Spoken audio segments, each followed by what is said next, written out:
Savina, oggi sei in una versione un po' aggressiva, con questa resoia piccata in pettorrasa, però ci devi raccontare molto dolcemente il senso della tua partecipazione al Festival di Seneghe.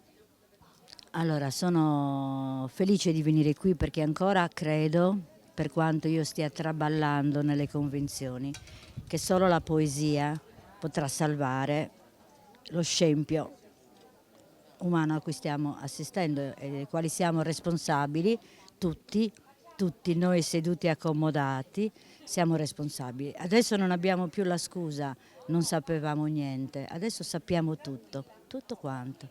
Quindi la poesia portata poi a Sene, che è un posto dal significato grandioso, è tenerissimo per noi tutti, ecco, sono venuta, anche se sino a ieri ero un po', ho avuto, perché ero molto molto triste per gli accadimenti a cui stiamo assistendo e ho pensato arrivo mutilata di me, arrivo non so cosa potranno capire di me e poi ho detto quella che sono vedranno e quello che vorranno capire capiranno, altrimenti pazienza.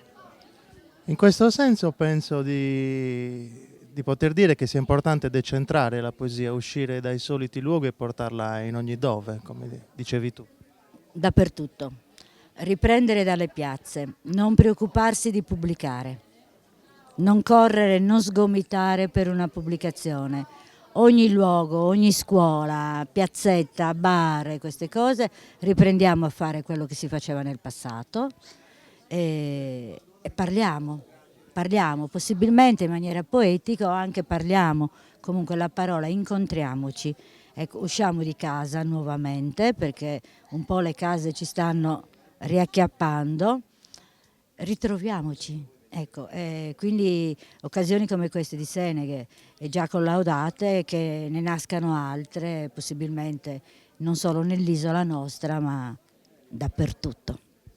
Tu sei un'attrice del sistema mondo culturale sardo, come inquadri la cosiddetta scena sarda e gli artisti sardi?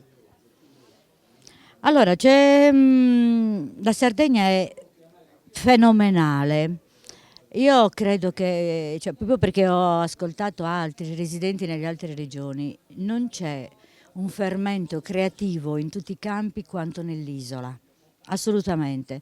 In termini di festival tutti i giorni, di incontri, di scrittori, di pittori, cioè, allora questa terra genera qualcosa e io mi domando.